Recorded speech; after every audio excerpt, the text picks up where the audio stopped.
in the current consulting capacity. He had a number of different experiences, including 12 years at Chrysler in various positions there, including process improvement manager. His educational background is that he has a MSIE degree from Wayne State University, and also an MSME, Mechanical Engineering degree from Wayne State University, as well as a Bachelor of Science in Mechanical Engineering from NED University in Pakistan. So we welcome Noman to this presentation, this keynote presentation, and thank him for being willing to share with us some of his experience. And I will go ahead and turn it over to him at this time. Thank you. Thank you very much. I'm very honored to be here and speak in front of this audience. Thank you to Dr. Ahad Ali and Leslie Montplaisir and the whole IEOM committee for inviting me to this program. So it's a great pleasure. So I've been listening to a number of presentations, and I think they're very, very valuable discussions throughout this program. And there are a lot of discussion about technology. I really enjoyed the presentation from Siemens before about technology. I like to speak a little bit more about how do you develop this transformation roadmap. And so we all know that technology is a necessity. We all know that we need to transform. But I like to take this time to talk about the transformation roadmap in the age of disruption. So that's one of the areas of my interest. That's one of the things that I do extensively with people, with companies. So let's talk about this. It's an open forum. If you have any questions, feel free to let me know. I just want to do a sound check and my screen. Can you see my screen and can you hear me? Yes, you can see it and hear it. Okay, all right, very good. So this is me. I have extensive experience in the industry and in different areas, starting from strategy to business development, operations, product development, and a number of other things throughout my career. In 2018, I started my own company called Transform Mobility. And the whole idea of this Transform Mobility is to transform, the ability to transform, which is so much needed in this environment. How do we do this? And most recently, we launched another initiative at Wayne State, and I'm proud to be part of that initiative. It's called industryx.org. So feel free to connect with that initiative. It's all about operational excellence. So we have a number of things going on over there. When I talk about myself, purpose and meaning is very important for me, and that drives me. So just a brief introduction of myself, and feel free to connect with me. I like to start with a very bold statement here, that business as usual is dead. And what I mean is that business as usual, and especially within the COVID environment, we have all understood this notion that the business, how we used to do business is outdated. We need to change. And this movement of business transformation or acceleration of technology in the business has been going on for, I think, in the last few years in particular. But just after COVID, this whole movement of transformation, and especially the use of technology has really accelerated, and we have seen that this in which where people were not thinking that they can work from home. Now we're working from homes, where people were not thinking of the use of technology in different ways. Now we are doing that in those different ways. So that's something that has really changed. And this is why I'm saying that business as usual is dead. And what is the only constant right now? The only constant is change. So that's throughout the history. That's the only constant. But now I added digital to that. That digital technology is here to stay. We need to embrace, we need to adopt, and we need to find ways to develop a transformational roadmap around change and digital. And this is so fundamental for us to move forward, for us to transform, and for us to excel in this environment. It's very fundamental for us to do that. Some of the emerging thoughts as we move forward, okay? Productivity is ready for disruption. And we're all seeing that the biggest challenges in the industry, biggest challenges to the company are, I say, three big challenges. Number one, cost reduction. Every single business is very focused on cost reduction. And for do this cost reduction, we need to disrupt the efficiency models that we have right now. And that is very important for us to do that. Number two, there is the growth. How are we going to create growth in this environment? It's a number two question in front of every single company, that how are we going to grow in this environment? So again, we need to think about how we're going to grow and how this transformation roadmap is going to fit into this, into the growth. And number three is business reinvention. The business models that we have so far, those business models, we're seeing them, they're totally shattered. We need to think, we need to reinvent, we need to re-engineer those business models.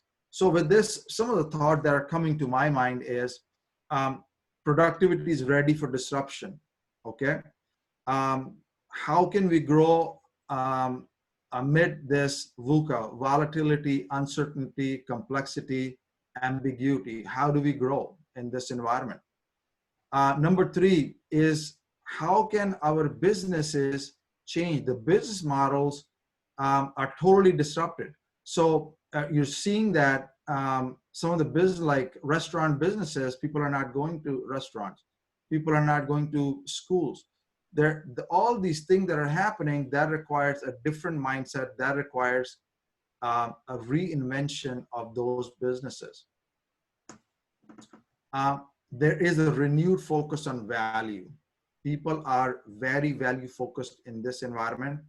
And that is so much connected to this industrial engineering and operations management theme, because that is solely focused on the value. Reimagine technology. So technology has been around, but look at Zoom, like how Zoom popped up and how we adopted Zoom. And we were not thinking about Zoom the way that we adopted now. So we need to look at technology. We need to reimagine technology. We need to find use of technology, that how technology is going to help us, okay? And this is very important for us. We also need to think about workforce development, because the way the technology is moving, the way the business is changing, the workforce is very difficult for the workforce to keep up with that. Okay, not everybody's gonna able to keep up with that, and we're already seeing huge gaps. So we need to think about how we're gonna bridge this gap, how we're gonna create this idea of lifelong learning, continuous learning within our organizations so that we can continuously improve ourselves and our people improve as well. And the last point is globalization or deglobalization and relocalization.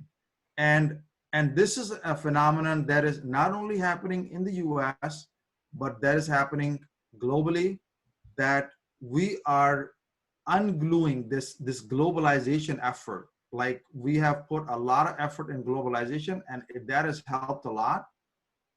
But at the same time, people are thinking now how we can relocalize, and especially in our environment where we are in this region and in North America, we have shipped a lot of jobs, especially manufacturing jobs, outside of this region. Now, if you want to bring this back, we need to think about how we're going to bring them back and what's going to be the transformation model for that.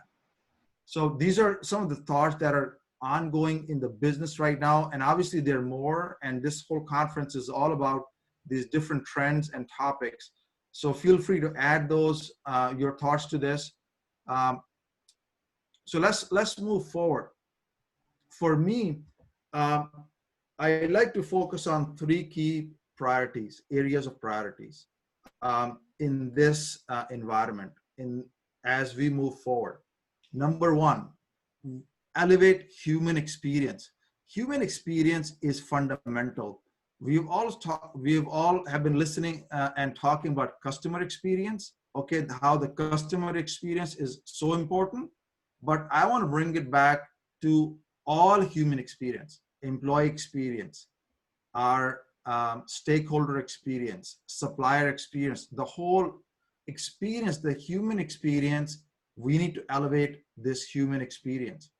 We need to transform this experience. We need to drive and develop retention. And we need to stimulate loyalty with new rules and possibilities. It's so fundamental right now because some of the big issues that we see in companies and with customers, with suppliers, is about this human experience.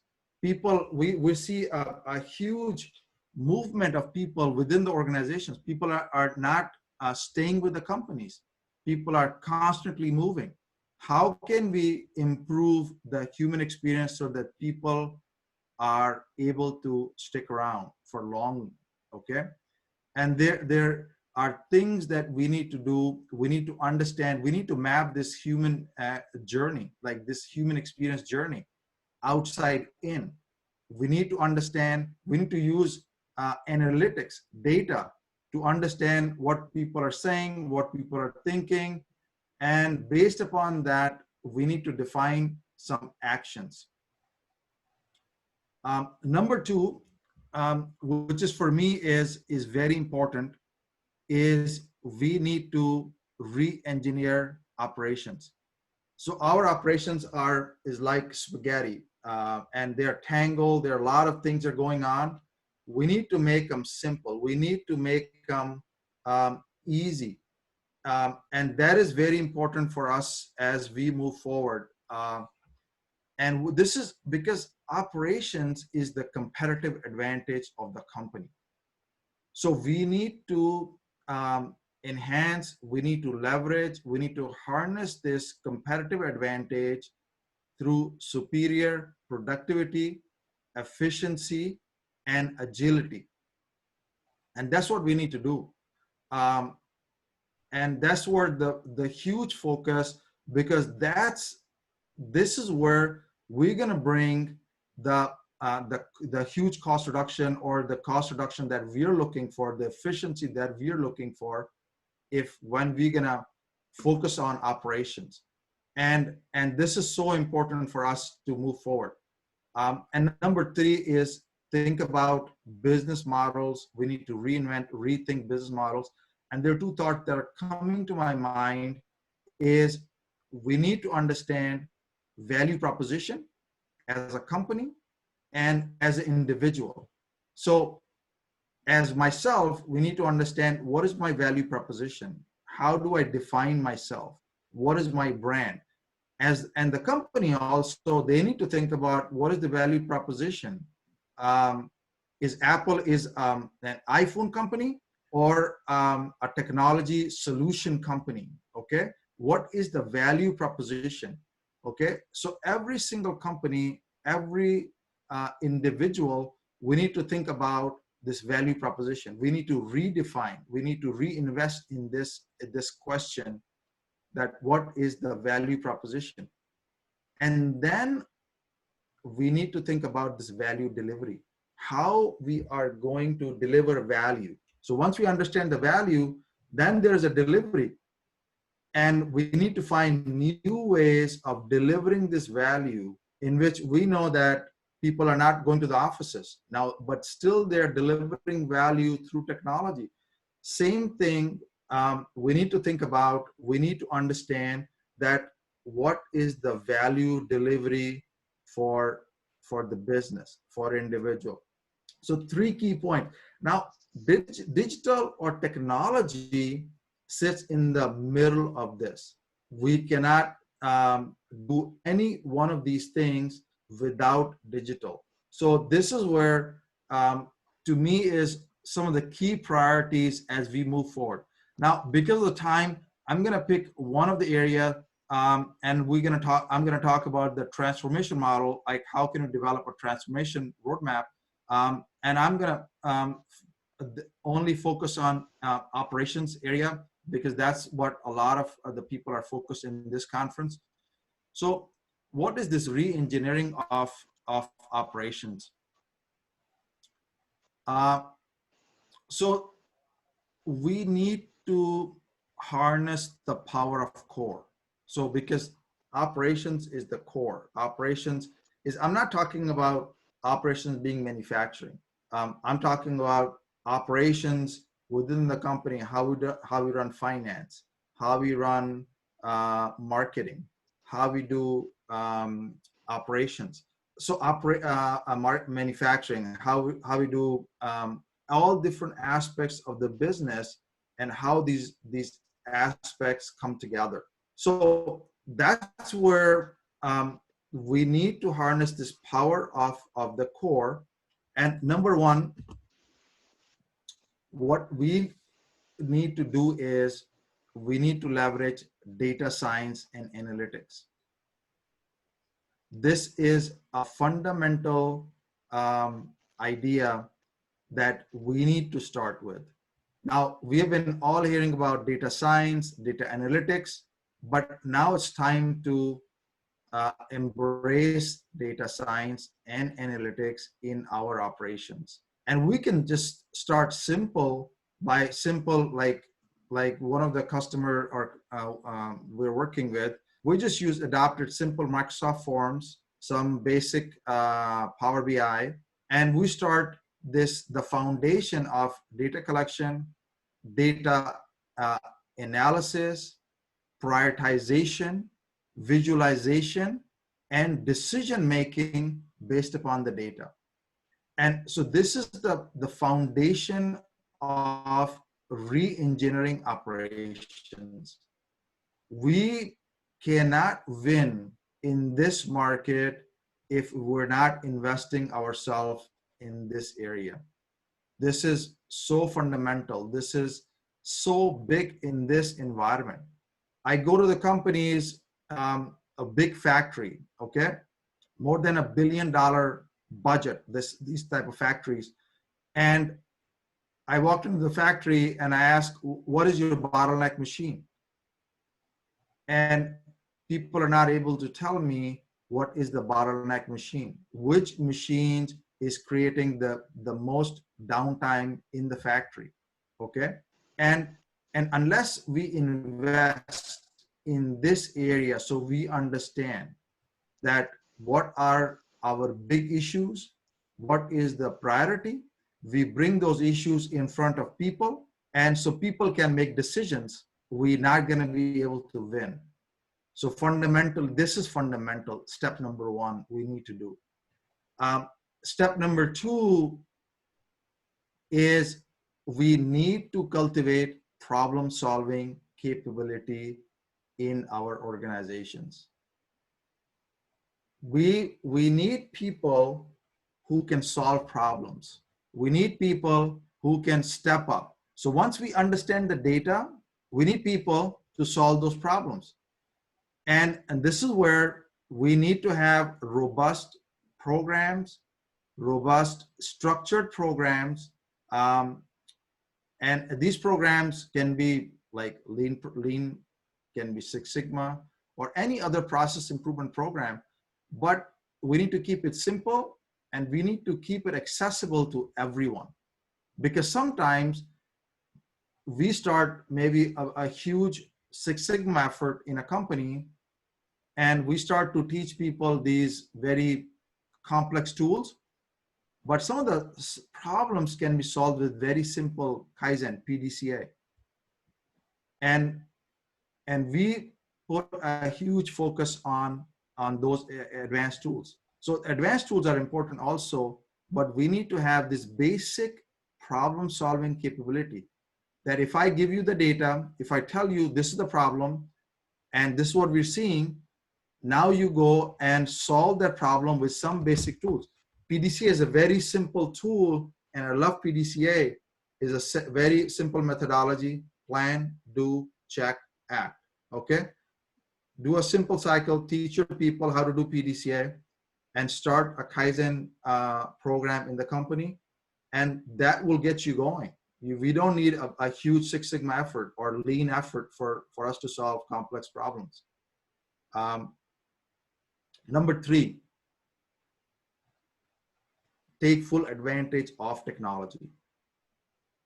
Once we know the data, we prioritize, we visualize, we are able to make decisions, our people are able to solve problems, then bring technology. Okay, we got like tools like AR/VR,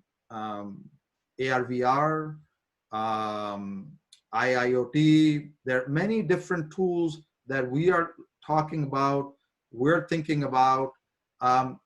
Bring those tools once we understand the problem, once we have the problem solving capability, then start to bring those tools and start to introduce those tools to people, because people like to know those tools. People like to embrace technology.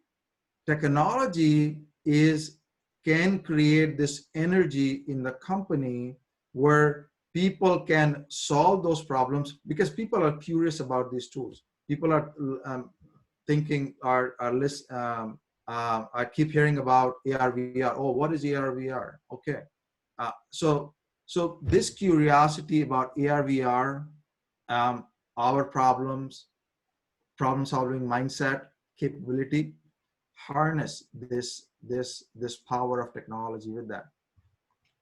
And last point is inspire human capital.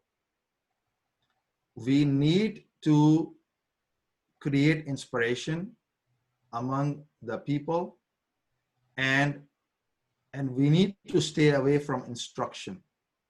So the old model of companies was instruction-based work. Okay, so if you can imagine, like the model where we all know this, we've been through these models. So the strategy of the company is going to be developed by the top leadership. Then it's going to waterfall into the senior management. Then it's going to waterfall into the next level, the next level, the next level. So there's a level, these instructions are coming from the top. Okay. So I remember this in February, even March, April, we're developing the goals for the year, and we are in March, April. Okay. And what is the discussion going on?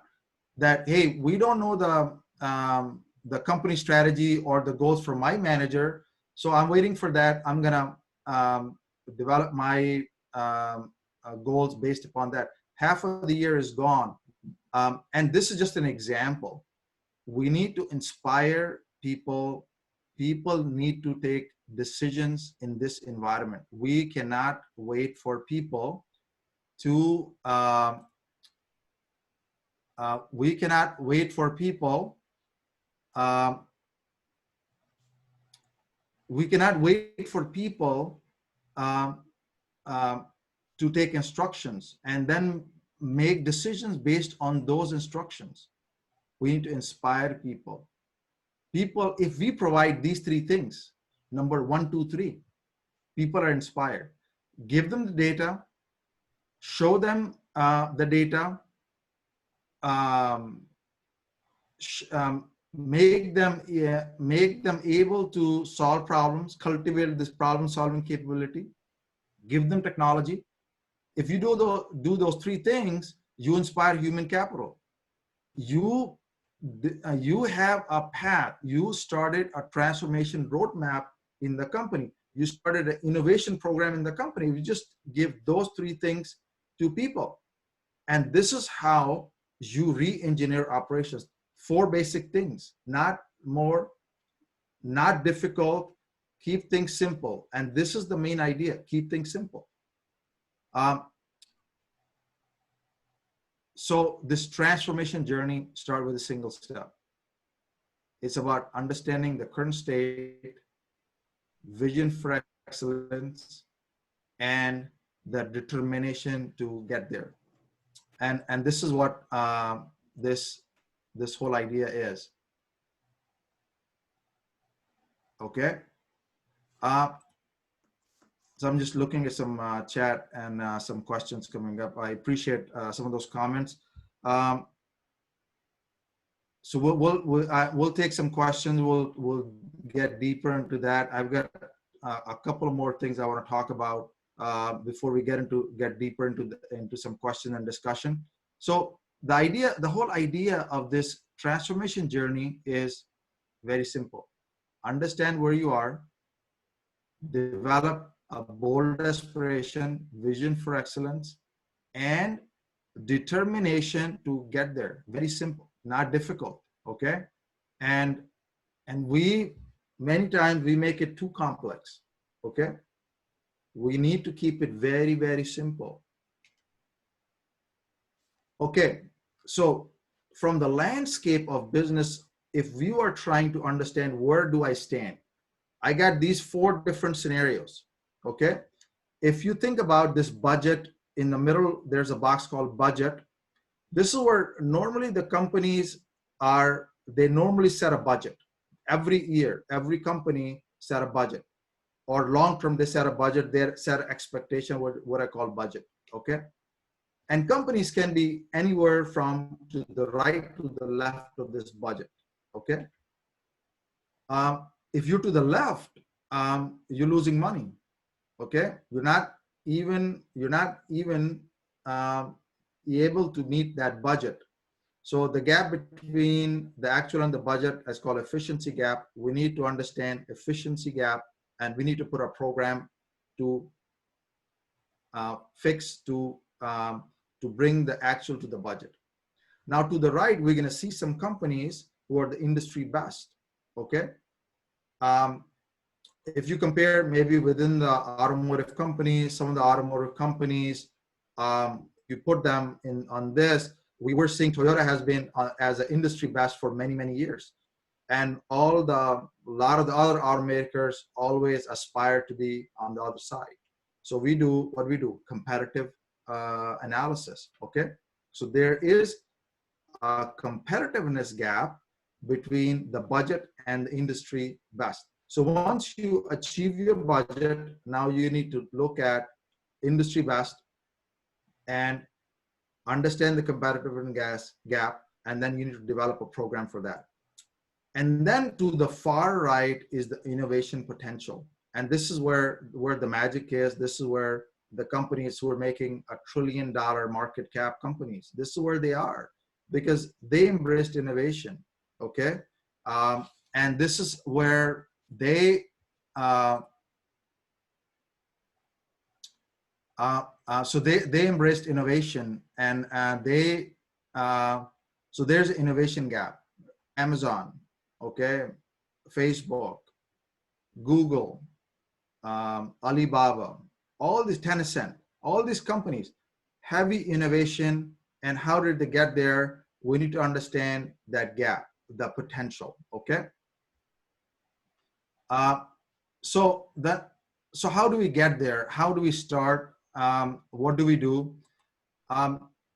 Four-step process. Number 1, discover. Number 2, align. Number 3, pilot. Number 4, scale. Four-step process, not difficult. And this is what we teach to companies when we work with companies. We just use this four-step process. So what is discover? Discover is, in this phase, our focus is to develop an aspiration blueprint. So our focus is to develop this aspiration blueprint. And how do we do that? 3 things. We need to understand guiding purpose. We need to understand winning capabilities. And we need to understand exciting opportunities. 3 things. 3 prerequisites to develop aspiration blueprint. So once we have the aspiration blueprint, what do? We develop the transformation roadmap, and the step is alignment. And the key action here is to align everybody, stakeholders, to the aspiration that we have developed. We need to define priorities. We need to develop guiding coalition. We need to align talent, and we need to communicate the change vision. And the deliverable is transformation roadmap. So once you're done with step 2, you have a complete transformation roadmap, multi-step, multi-stage transformation roadmap. Phase 1, short term. Phase 2, medium term. Phase 3, long term. Short term, maybe 1 to 2 years. Medium term, 2 to 3 years. 3 to 4 years. Long term, 3 to 5 years. So that is what we get out of this phase, align phase. And after that, we start with some pilot projects. We generate quick wins, build capabilities, visibly recognize and reward people. And the deliverable is visible transformation in pilots. And the last one is scaling, and then we scale. So with this, some of the final thoughts I have is focus on the value of work, think with end in mind, work collaboratively with all stakeholders. Ecosystem is key to winning. Be agnostic to the solution. People matter, inspire them. And so I'm gonna maybe stop here. I don't know how much time do I have left, but I like to stop here, and I like to maybe open up for questions and maybe some discussion with the audience here.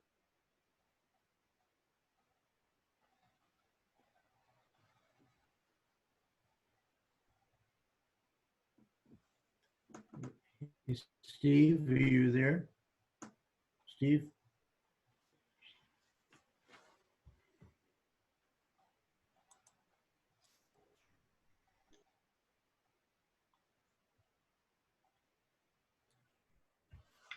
Steve, are you there? Popicharima, you can go ahead and contact them. Yeah, let's, Question, we yeah. saw a few questions on the chat. Why don't we get started with a couple of questions? We are a little tight on time, but we certainly would like very much to move forward with some questions. And thank you for that very inspiring presentation. There's a lot of food for thought, so to speak. And we certainly are in a time of transition, maybe the new normal. Hopefully not, but maybe that's what we're looking at. The journey has been challenging. However, there are many opportunities that are there, and we need to focus on those opportunities because they're right around the corner. Those who take advantage of them will be the winners, and those who just sit back and watch what happened, and others will really make it happen. So I think you're talking about making it happen for individuals, for companies, and you've had a lot of experience. So let's hear from you. What questions do you have? You want to go to the chat and maybe find out what questions? I know we did have a few questions looking at the chat. Yeah, or if you just want to express those, you can go ahead and unmute yourself and talk too. Thanks, Don. Yep. Don might even have a question himself. Well, no, I have lots of questions, but I think that we've got the IEOM community out there, and I'd like to engage them as well. You know, we have a wide audience, and I'm sure that Noam will give us his contact information. So if we do not have the questions answered here, we certainly can reach out to him. So here we have a question coming in now. Maybe we want to ask. Good.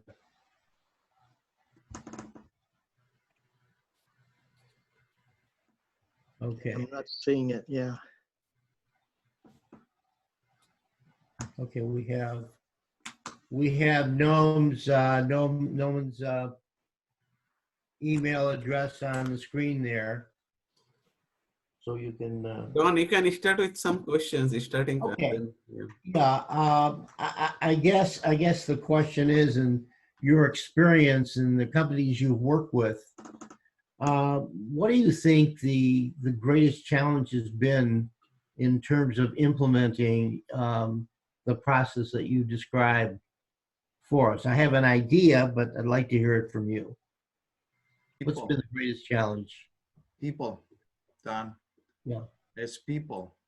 Yeah. It's convincing people that we need change.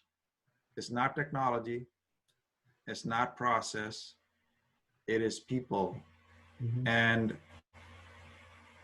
And I always say this, that with people, slow is fast and fast is slow. Many times we don't take the time when we develop these transformation programs to involve people, to include people. We make some decisions up in the boardroom, and we quickly download that instruction. We never create that inspiration in people so that they become part of this journey. Okay, well, that's certainly been a challenge over many, many years, and those of us that are change agents, particularly in the consulting business that you're in, you're a change agent. It's not change just to change. It's in change to kind of reflect and on where you've been and where you want to go and how you're going to get there. So, I've got a question. I've got a question for you. While we're waiting on some other questions to come through, is talking about change. I think you and other people have said that change is one of the things that is needed. But what about the pace of change? It seems like with Industry 4.0, we're talking about major changes. COVID-19 is a major change. There may be other changes like reorganizations or bankruptcies or introducing new management. How can businesses control the pace of change to make sure that they don't get overwhelmed? And it's the same way with the employees. You know, they can get overwhelmed easily too, with not knowing what the direction is going to be from now to 6 months from now, especially, you know, with COVID. So what can we do as managers or leaders in being able to address that pace of change? I think it's a great question. For me, in my opinion, in managing this pace, it when you set your aspiration blueprint, when you set your transformation roadmap, this multi-stage program, you need to understand where you need to go. But there's a lot of things that go in that plan before. For example, I talked about the winning capabilities, the winning opportunity, exciting the exciting opportunity. What is the exciting opportunity is out there for companies, and that is coming from this roadmap. You know, where are you on this in this transformation journey? Okay, and where you want to be, and based upon that, you need to set this the pace. If you look at, perfect example is this COVID. You know, how fast the companies have changed in adopting work from home concept. You know, it's like everybody's working from home. So it depends like how big of a problem, how much stress that problem is creating, and how much a company is thinking. So this COVID was induced on us. But sometimes we are like, companies are like slowly, in a slow death spiral, like Blockbuster. Netflix went to Blockbuster a number of years ago, and they said, okay, either buy us or we can become part of you from the digital side. Okay. Blockbuster said, no, we don't want to deal with you. You guys are talking nonsense. Okay. We don't believe in technology. And so it's the understanding of the company that drive that pace. So it's the company have to decide how fast they need to change, where they need to go.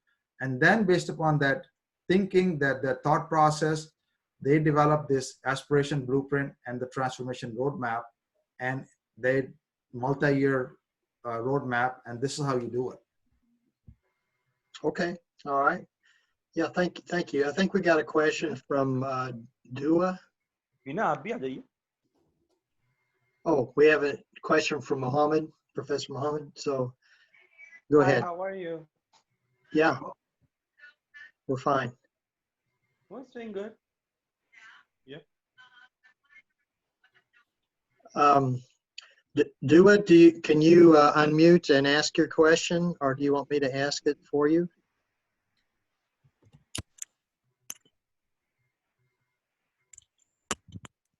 You are unmuted. You can ask question. Go ahead.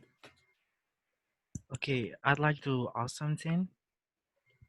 Before that, I'm Dewa from Indonesia, and I believe that the hardest part of leading the change or transformation is the first part, which is we have to take the first step. And now I'm figuring about the discover phase, and I'd like to know how we can winning the capabilities and exciting opportunities. Right. So what I mean by winning capabilities, as a company, you need to understand what is your winning capability. It is your assets, it is your network, it is your people. So we need to understand what is the winning capabilities. For example, the assets. Companies have connections with other companies. They are part of ecosystem. They have a huge customer base. So we need to understand that what are those capabilities, and it's not only like the capability of the people. So capability of the people is very important, but there are many other capabilities that the company has. But same also for individuals. It's about something you know. So I'm an expert in change. Okay, I don't have a lot of experience in autonomous, okay, but I know Siemens, or I know some people at Siemens, they can provide that services. That becomes that winning capability. So it's understanding within yourself, but outside of yourself, as a company, as an individual, to what is the total capability set. Now, in terms of the exciting opportunity, there are a number of things we need to consider. Number one, we need to understand mega trends. What are the mega trends that are out there? For example, mega trend is demographic. Mega trend is urbanization. Mega trend is globalization. So a lot of these mega trends, the scarcity of resources, you know, climate change, sustainability, these are the mega trends. So we need to understand those mega trends. Then you need to come one step lower. You need to understand industry trends. What are the industry trends? If you are a mining company, you need to understand what are the trends in your mining industry. Then you need to understand some of the opportunities that you have from your customers, from your network, and you need to combine all of those activities to understand this exciting opportunity. So this is the whole process in the discovery phase, in going deeper into these three things: exciting opportunity, winning capability, and guiding purpose. What is guiding you? What is the meaning for you? So, Numan, Okay. Steve, I got a quick question for Numan.